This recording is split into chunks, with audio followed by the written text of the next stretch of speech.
자, 최근 주말에 정말 일어나선 안 될 일이 일어났습니다. 너무 안타까운 사건이 아닐 수가 없는데요. 제주항공 여객기 사고 희생자분들의 명복을 빌며 유가족 여러분들께도 심심한 위로를 전합니다.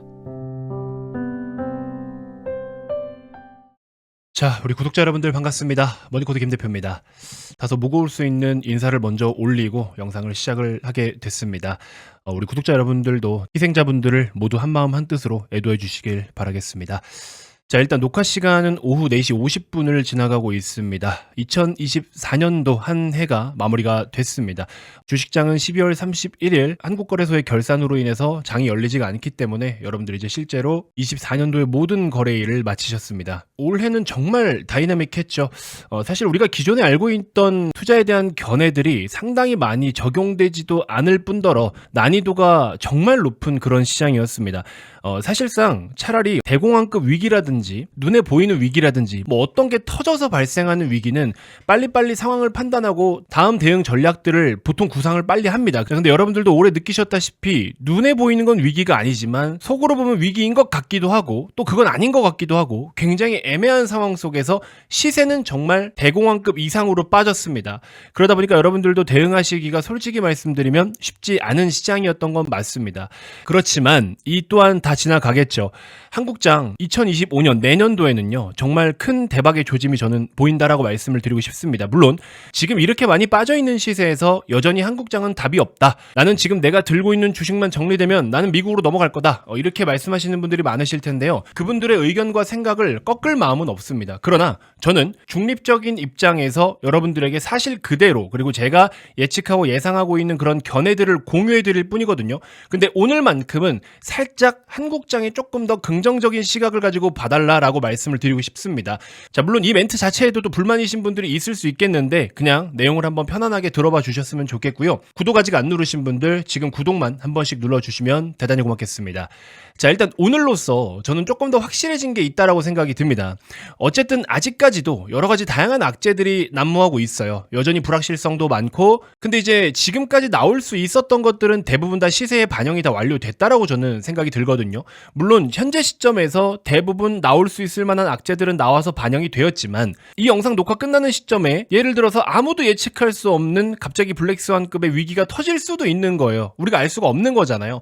이제 그렇게 될 경우에는 시장이 한 계단 더 추가적인 하락을 보이겠지만 미국장이 슬슬 조정 사이클에 들어가려고 함에도 불구하고 한국 시장 오늘 같은 경우에는 그렇게 큰 시세의 하락이 나타나지 않았고요. 외국인들도 포지션을 자리를 잡으려고 슬슬 어떠한 뉘앙스를 풍기고 있다라는 게 저는 의미가 좀 깊다라고 봅니다. 최종 종가는 2400포인트를 살짝 하회했지만 코스피가 2400포인트 이하에서는요 적어도 매도가 그렇게 크게 발생하지는 않고 있다라는 겁니다. 레벨은 확실하게 확인이 되었다라고 저는 보고 있거든요. 아무래도 최근에 가장 이슈가 되고 있는 거는 환율입니다. 환율 상승을 보이는 데 있어서도 여러 가지 이유가 존재하지만 일단 여러분들 입장에서 지금 환율 상승은 미국이 너무 강해서 올라가는 거야. 그러면 사실 지금이라도 원화를 던지는 게 맞아요. 그러나 한국의 단기적인 문제로 인한 하락이다. 원화가 상대적으로 싸진 영향 때문에 달러가 강한 거야 라고 생각이 드신다면 오히려 지금부터는 환율의 역시세를 기대해 볼 수 있는 좋은 시기가 아닐까 저는 이런 생각이 듭니다. 외국인들이 앞으로 이제 다음 선물 만기까지 파생 포지션을 어떤 식으로 취할지 이제 1월 달부터 여러분들 주목을 해서 좀 보실 필요가 있거든요. 자, 그리고 이제 많은 분들이 여쭤보시는데 지금 바닥 아닌가요? 라고 이야기하시는 분들이 있거든요. 여러분들 바닥이라는 거는요 지나고 나봐야 아는 겁니다. 시세의 바닥이라 함은 애초에 지나고 나서 확인이 되는 거거든요. 이렇게 바닥에 대해서 좀 많이 물어보시는 분들은요 뭔가를 사려고 하시는 분들이 많아요. 자, 그런 분들이 대부분이신데 분할 매수를 하려고 하는 관점에서는 지금 현재 바닥인가 아닌가 긴가민가 싶은 이런 위치에서 예를 들어 내가 3회에 분할 매수를 진행하려고 해. 그랬을 때 1회와 2회차 매수는요 지금 진행을 하셔도 좋습니다. 다만 3회차 마지막에 최종적인 추가 매수 같은 경우에는 방향을 아예 전환했을 때 사는 게 맞다라는 겁니다.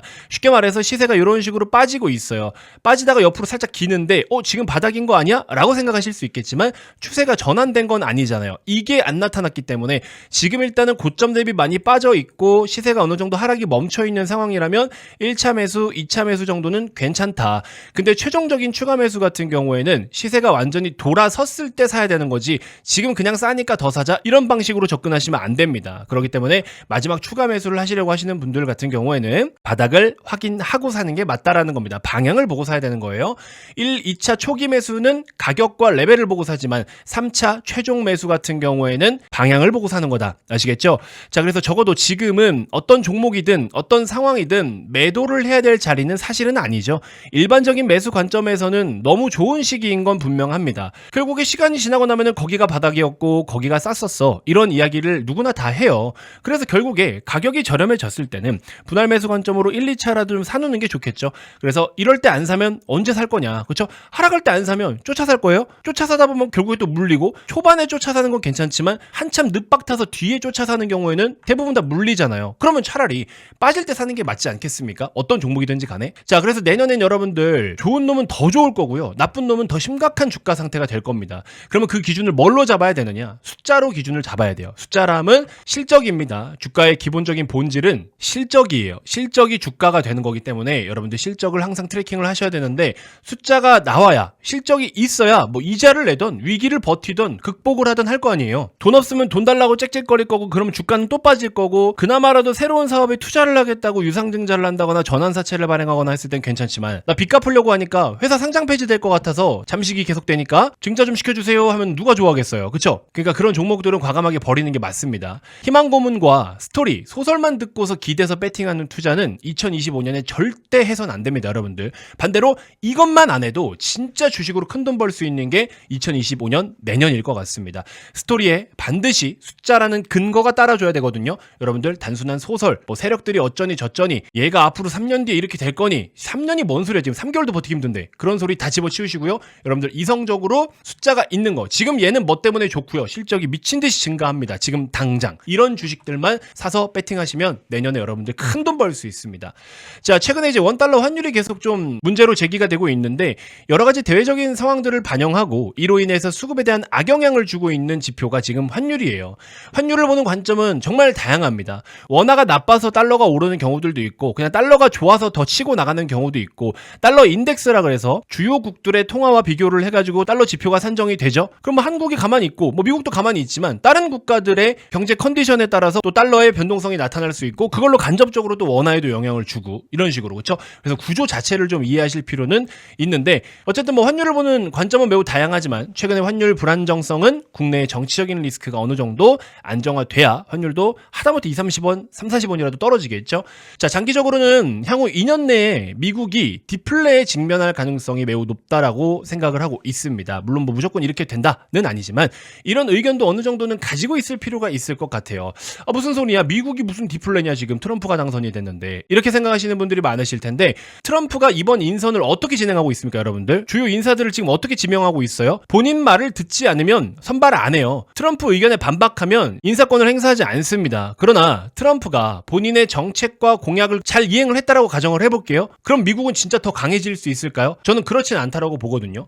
대표적인 큰 틀의 공약 중 하나가 이민자를 막는다라는 것과 관세를 높인다라는 거잖아요. 이게 미국의 디플레를 야기하는 정책이 될 수 있다라는 의견의 리포트를 제가 오늘 하나 봤는데 굉장히 많이 공감이 되더라고요. 트럼프 공약은 미국을 디플레에 빠지게 한다? 자, 이 이야기를 왜 드리냐면 여러분들 미국이 이렇게 해서 조정을 한 사이클 크게 맞이하면요. 위기가 아니라 오히려 그때 가서 미국에다가 풀베팅을 때려야 되는 거죠. 하락은 새로운 기회예요. 지금 단기적으로는 한국장이 그런 기회인 거고 내년에 이제 미국이 예를 들어 뭐 버블론에 휩싸이든 AI 사이클에 대한 거품이 꺼지든 등등 뭐가 돼서 미국도 고점 대비 지수가 30% 이상 빠진다? 우리 그러면은 하다못해 미국 ETN 상품이라도 다 때려박아야 됩니다. 그런 기회가 내년이나 내후년에 충분히 올 수 있다라는 거죠. 자, 하나씩 볼게요. 이민자를 막거나 내쫓게 되면 어떻게 됩니까? 단순히 그냥 인건비 상승에 의한 물가 상승 우려가 아니라 그 이민자들이 돈 벌어서 미국 내에서 돈도 쓰고 가정을 꾸리고 뭐 이렇게 할 거 아니에요? 소비하는 영역까지도 데미지를 줄 거예요. 그러니까는 이민자를 안 쓴다라는 거는 고용이 줄어들고 인건비가 오른다. 단순한 이런 표면적인 부분이 아니라 그 사람들도 소비를 하기 때문에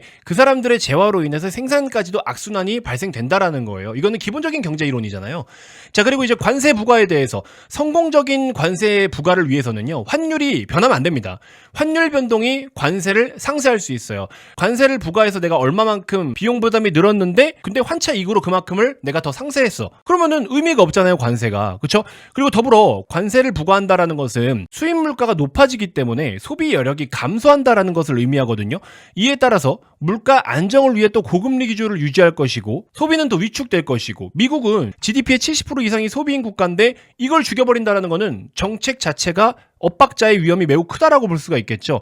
트럼프 1기 때는 실제 관세 도입 후에 디플레이션이 발생했었거든요. 이미지를 하나 보시면요. 트럼프 1기 때 무역 분쟁과 관세를 도입했고 그 시점이 대략 2018년도부터였는데 어떻습니까 여러분들? 오히려 물가가 빠졌습니다. CPI는 너무나 많은 항목들을 반영하니까 근원에다가 또 석유까지 제외하고 본 건데 보시면 크게 빠졌어요. 그렇기 때문에 트럼프가 지금 취하려는 이 정책이 무조건 미국만을 위한 거는 사실은 아니다라는 겁니다. 워낙에 유세를 하는 동안에 막말도 많이 하고 자기가 뱉고 싶은 말을 다 뱉어버리니까 이런 상황들이 생기긴 하지만 실제로 쉽지 않아요. 물론 이번 인선은 공화당의 너무 압도적인 우위로 인해서 트럼프가 밀고 나가려고 하는 그 공약들을 많이 이행할 가능성이 높기는 하지만 참고로 트럼프 1기 행정부 때 공약 이행률이 20%밖에 안 됐습니다. 이번에 뭐 어떨지는 모르겠습니다만 2년 안에 뭔가를 바꾸려고 하다가 오히려 부작용이 크게 날 수도 있다. 트럼프가 취임하고 집권하고 나서 2년 뒤에 의원 선거가 또 다시 있죠. 그때 이제 판이 어떻게 바뀔지는 또 모르는 거겠죠. 자, 그래서 여러분들께 말씀드리고 싶은 거는 단기적으로는 한국에 주목을 좀 하시고요. 이후에 미국 위기에다가 배팅을 해서 더 큰 수익을 낼 수 있다라는 겁니다. 그러니까는 지금 플랜이 어느 정도 짜져 있어요. 큰 틀에 있어서. 지금 먹거리가 너무 많거든요. 주식의 장점이 뭡니까? 여러분들이 직접 사업을 운영하시면 비가 오나 눈이 오나 사업이 잘 되거나 안 되거나 내가 끝까지 책임을 져야 되지만 주식은요. 잘 되는 쪽으로만 도망 다니면 되고 돈 되는 쪽으로만 옮겨 다니면 되는 장점이 있잖아요. 근데 왜 어려운 걸 여러분들이 다 두드려 맞고 고생은 고생대로 같이 하고 계시냐라는 거죠. 그럴 필요가 전혀 없다라는 겁니다. 그리고 지금 현재 미국장은 한참 높고 한국장은 한참 밑에 땅굴 파고 있으니까 만들어진 그림만 보고서 미국으로 무조건 가자라고 이야기하시는데 저는 그 의견 반대입니다. 흐름을 보면서 양시장을 모두 대응을 하시면 되거든요. 단기적으로는 목돈을 좀 잘 모아두실 필요가 있고요. 한국장에서 수익을 많이 내신 다음에 이제 미국장 2년 내에 인생을 배팅할 역대급 폭락이 한번 있을 것 같은데 고점 대비 마이너스 30% 이상만 돼도 지수 기준이니까 굉장히 큰 하락이죠. 이때 바닥권에서 30% 이상 빠졌을 때 다 때려 박아야 됩니다. 그 폭락에 한국 자산 다 털고 미국 가서 풀배팅해도 늦지 않는다. 그러니까 지금 현재 시점에서 미국을 가려고 하시는 분들은요. 당장 중단하시고요. 지금은 한국에 우선적으로 집중을 하실 때가 맞다라는 생각이 듭니다. 어느 시장이든지 간에 어느 기업이든지 간에 재료가 있으면 시장 무시하고 갑니다. 제가 이 이야기는 말씀을 드렸죠. 최근에 2, 3년 동안 주도주의 사이클을 다시 한번 상기하십시오. 변압기, 전력인프라, 조선주 최근까지 강하죠. 이건 시장 무관하게 여전히 강한 모습을 보여주죠. 그러니까 종목만 선택을 잘하면 되는 건데 우리 많은 개인 투자자분들이 시장 탓을 하시는 경우가 많아요. 그 부분은 좀 아쉬운 것 같고요. 이전에도 보여드렸지만 미국장 현재 지금 버핏 지수 기준으로 했을 때 거의 180 수준까지 왔고 사상 최대 수준입니다. 너무나 높은 수준이에요. 보통 7, 80%면 저평가라고 하는데 지금 180까지 왔기 때문에 좀 거품이 아니냐라고 이야기할 수는 있는데 근데 뭐 200 찍고 300도 찍을 수 있는 거고 언제 어디서 어떻게 터질지는 모르는 거죠. 버블의 사이즈가 얼마까지가 커질 수 있는지는 모르는 거니까. 또 그리고 무조건 뭐 버핏 지수가 이렇게 버블이라고 해서 다 터진다? 그거는 아니에요. 문제는 이제 조정이 나오기 시작하면 이런 내용들을 갖다 긁어다가 같이 이유로다가 붙여버린단 말이죠. 그랬을 때는 하락이 좀 더 크게 나타날 수도 있다라는 겁니다. 그래서 미국의 빅테크 기업들의 성장 스토리를 보면은 사실 버블이라고 논하긴 너무 어렵긴 한데 이렇게 좀 핵심적인 주요 지표들이 일제히 다 버블이고 너무 고평가됐다라는 이야기를 지금 많이 하고 있으니까 그런 부분들이 조심은 해야 되겠죠. 최근에 미국의 PER 기준으로도 지난 40년간 세 번째로 비싼 수준으로 지금 평가를 받고 있습니다. 과거 닷컴 버블 때도 마찬가지였지만 터지면 버블이고 버티면 혁명인 겁니다. 아시겠죠? 그래서 우리가 함부로 예측할 수 있는 상황은 아니지만 추후에 시세 조정이 본격적으로 나타날 때는 이런 것들을 들먹이면서 버블에 대한 이슈를 좀 더 확대시킬 수가 있기 때문에 우리는 그러한 것을 숏과 롱을 모두 다 긁어먹을 준비를 해야 된다라는 겁니다. 그래서 여러분들께 알려드렸던 게 빅스 지수죠. 빅스 트레이딩. 조용할 때 사놓고 튀면 팔고 조용할 때 사고 튀면 팔고를 반복하시면 됩니다.